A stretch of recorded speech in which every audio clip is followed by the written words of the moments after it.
Morning students, how are you? You are welcome to CR international online classes. आज का आपका assignment number 78 12th arts के अंदर English और हिंदी मीडियम के अंदर कॉमन टॉपिक है।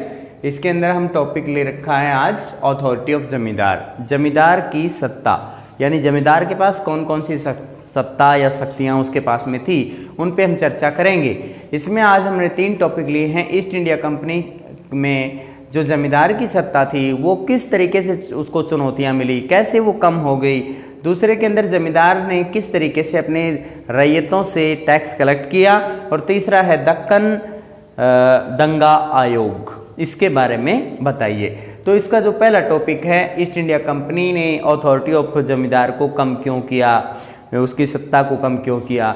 क्योंकि हम जानते हैं कि 1765 के अंदर पूरी तरीके से राजनीतिक नियंत्रण अंग्रेज़ों के कब्जे में चला गया था।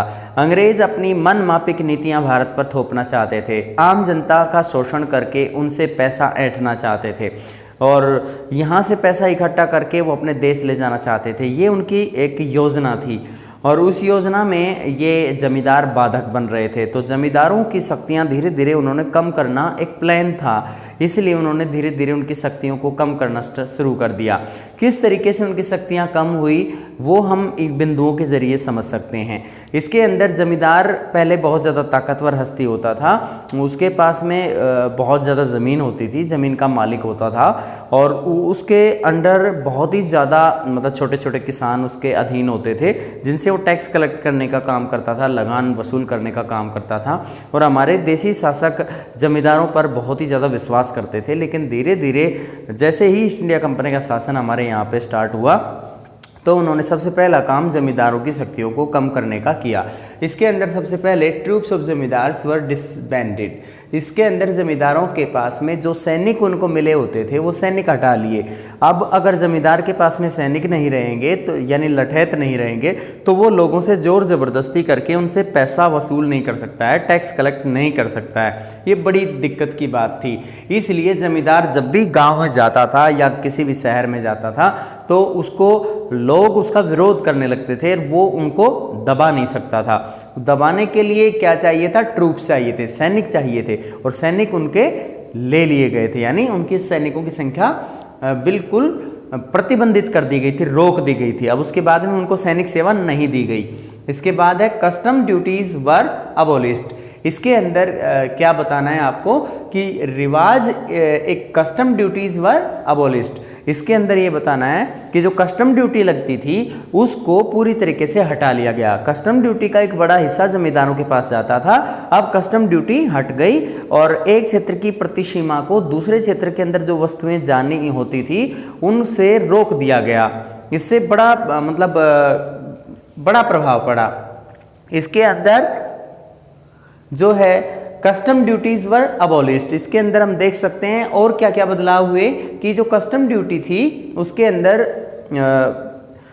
जो मतलब एक क्षेत्र की वस्तुएं दूसरे क्षेत्र में जाती थी तो बीच में कस्टम ड्यूटी लगती थी, अब वो कस्टम ड्यूटी नहीं लग रही थी। इसके बाद आता है court of zamindars were brought under the supervision of collector.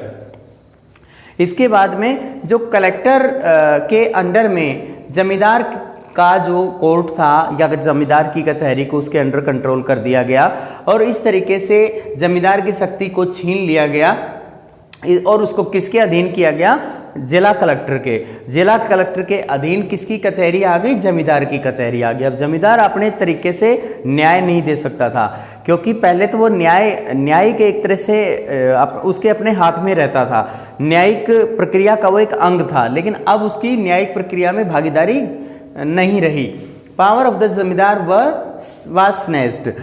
उनके पास में पुलिस रखने का, पुलिस सेवा प्राप्त करने का या फिर जो भी उनके पास में इस तरीके की सुविधाएं जो सरकार की तरफ से उनको दी जाती थी एज ए सिक्योरिटी दी जाती थी वो अब खत्म कर ली गई, एकदम से हटा दी गई। Collector became a alternative centre of authority. और जिला न्यायालय का जो प्रमुख जिलाधीश होता था यानी कलेक्टर जो होता था वह अब सत्ता का एक वैकल्पिक केंद्र बन गया। और अगर कहीं पर जमींदार ने बीच में रोड़ा अटकाने की कोशिश की तो उसकी शक्तियों को बिल्कुल प्रतिबंधित कर दिया गया और उसकी जमींदारी छीन ली गई, उसकी जमींदारी को नीलाम भी किया गया। और कई बार ऐसा भी देखने में आया कि अगर जमींदार बहुत ज़्यादा शक्तिशाली है तो उससे मतलब धीरे धीरे करके उसको कानून इस तरह के बना दिए गए कि धीरे धीरे उसकी शक्तियाँ छीनती चली गई। इसके बाद आपका टॉपिक नंबर 2 है जमींदार कलेक्टेड रिवेन्यू फ्रॉम रैयत अकॉर्डिंग टू दिस सिस्टम। जमींदारों का जो कार्य व्यवहार था वो किस तरीके से रैयतों से अपना लगान वसूल करते थे, उनके कुछ तरीके थे। यहाँ पे product of the crop was low, किसानों के पास में जो उत्पादन होता था उसकी कीमत बहुत कम रहती थी, इसलिए किसान जब भी कोई पैदावार या कोई फसल उगाता था तो उसके पास में बचत बहुत कम रहती थी और उस बचत कम होने की वजह से वह जमींदार को भी इतना ज़्यादा नहीं दे पाता था, इसलिए जमींदार का ड्यू रह जाता था, जो हिसाब रहता था वो ड्यू रहता था। इसके बाद crop had to be sold at a low prices, और जैसे ही किसानों से प्राप्त जो फसल होती थी जमींदारों को मजबूरीवश उसको सस्ते में बेचना पड़ जाता था, क्योंकि गवर्नमेंट को तो टाइम पे भुगतान चाहिए और ऐसा करना ज़रूरी था। तीसरे पॉइंट के अंदर समटाइम्स रैयत डेलिबरेटली डिलेड द पेमेंट, कभी कभी ऐसा भी होता था कि जो रैयत होते थे जानबूझ करके उसको पेमेंट या भुगतान करने में देरी कर देते थे, इसलिए जमींदार आगे पेमेंट नहीं कर पाता था। इसके बाद zamindar were enable to assert their power over ryot, और इसके अंदर ये भी बताया गया है कि जमींदार रैयतों पर अपना प्रभाव दिखाने में असक्षम था, यानी वह उनको कंट्रोल नहीं कर पा रहा था।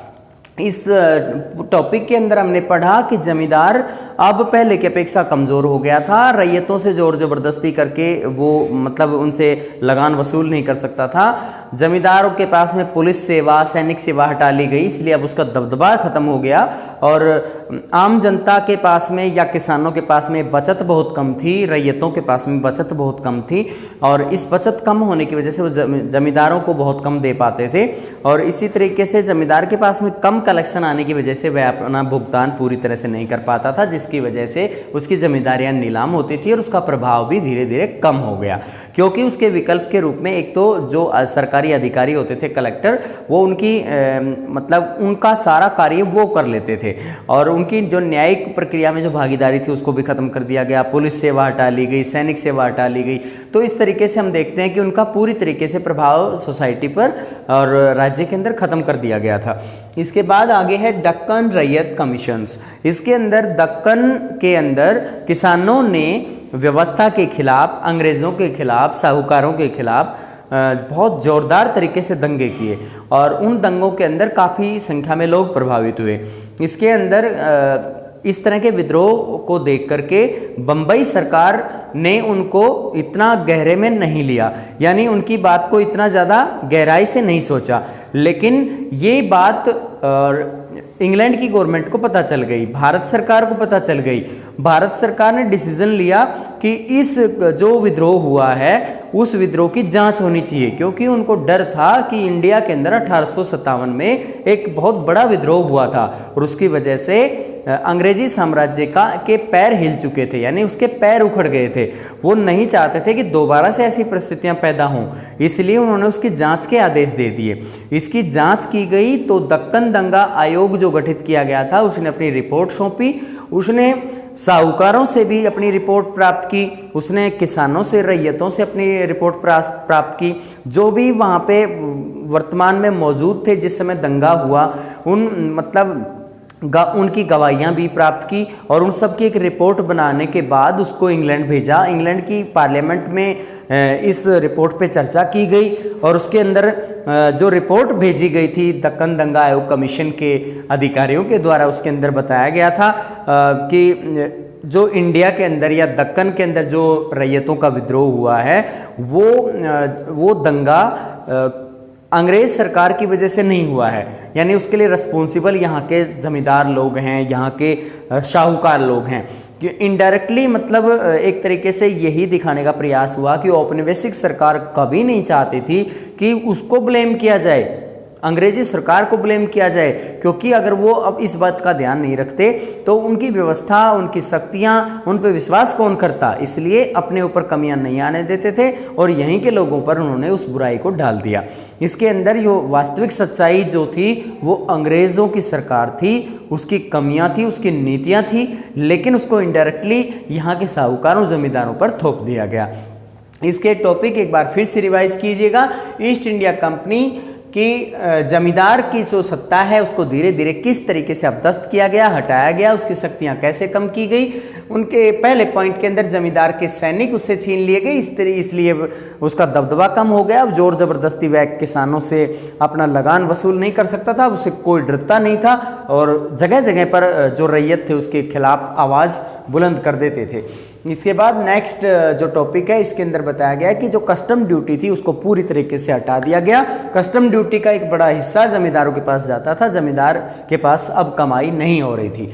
तीसरे पॉइंट के अंदर जमींदार के न्यायालय को सुपरविजन के अंदर यानी कलेक्टर के सुपरविजन में उसके अंडर कंट्रोल कर दिया गया। अब वह स्वेच्छा से अपना काम नहीं कर पा रहा था। इसके बाद नेक्स्ट पॉइंट में जमींदार की सभी प्रकार की जैसे पुलिस सेवा है, सैनिक सेवा है या अन्य कोई सुविधा है उसको छीन लिया गया, हटा लिया गया।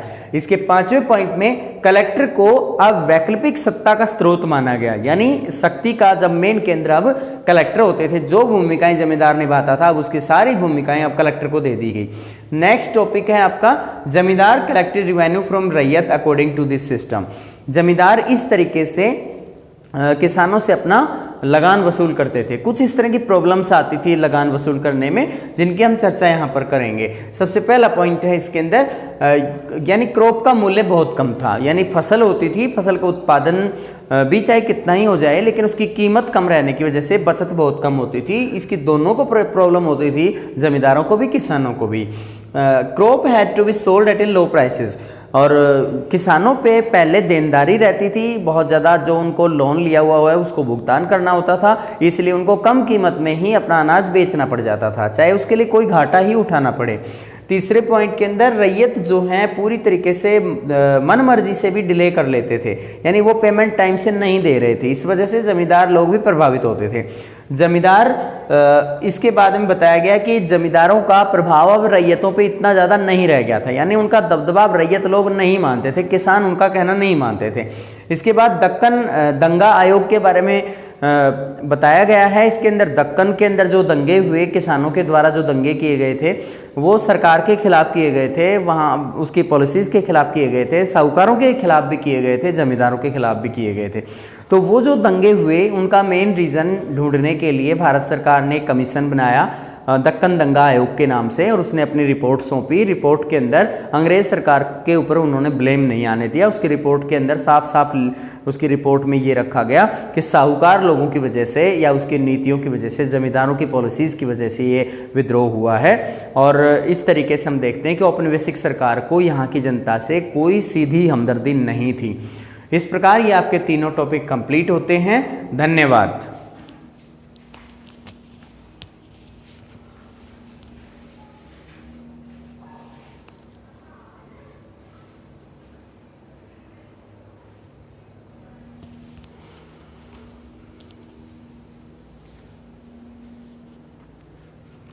इसमें जो ईस्ट इंडिया कंपनी है इसके बारे में आप जानते हो बेटा कि ईस्ट इंडिया कंपनी जो है हमारे देश के अंदर कितना लंबा शासनकाल दे के गई है। 190 साल हमारे यहाँ पे सेवाएं उनकी रही, और उनकी सेवाएं क्या रही, उन्होंने परेशान करके रख दिया एक आम आदमी को, एक किसान को, जमींदार को, सभी वर्गों को, नौकरी पेशा व्यक्तियों को, सब लोगों को परेशान किया। और उनकी नीतियाँ ऐसी रही कि औपनिवेशिक सरकार जो है जिस तरीके से जुल्म ढाती है ऐसा दुश्मन कोई भी नहीं होता है। इसके अंदर हम एक एग्जाम्पल के तौर पे ज़मींदारों के खिलाफ जो एक्शन लिए गए हैं, जो कि ज़मींदार बहुत महत्वपूर्ण हस्ती होता था, आम जनता को तो कहना ही क्या, जब बड़े बड़े लोगों के साथ में इस तरह का बिहेव हो रहा है। तो दूसरे टॉपिक के अंदर ज़मींदारों के जो किस तरीके से वो कलेक्ट करते थे जो टैक्स है उसके बारे में हमने चर्चा की। उसको तो बहुत सी प्रॉब्लम्स आ रही थी, क्योंकि सरकार भी यही चाहती थी कि ज़मींदारों की जो शक्तियाँ हैं वो कम हो जाएं, और ज़मींदारों की शक्तियाँ इस बहाने छिन जाएंगी। पॉलिसीज़ ऐसी लेके आए जैसे कि अगर समय से वो भुगतान नहीं करते हैं तो उनकी ज़मींदारी नीलाम कर देना, तो ज़मींदारी नीलाम हो जाती है तो नेक्स्ट कोई नया ज़मींदार आ जाता है और उसकी शक्तियाँ प्रतिबंधित हो जाती हैं। दक्कन दंगा आयोग में भी जो बात जाहिर होनी थी, अंग्रेज़ों की जो कमियां सामने आनी थी वो नहीं आ पाई, क्योंकि ये सिर्फ अंग्रेज़ सरकार दिखावा ज़्यादा करती थी और असल में लोगों की भलाई पर उसका कोई ध्यान नहीं था। सिर्फ शोषण करना, यहाँ से पैसा बटोरना उनका मुख्य मकसद था। धन्यवाद।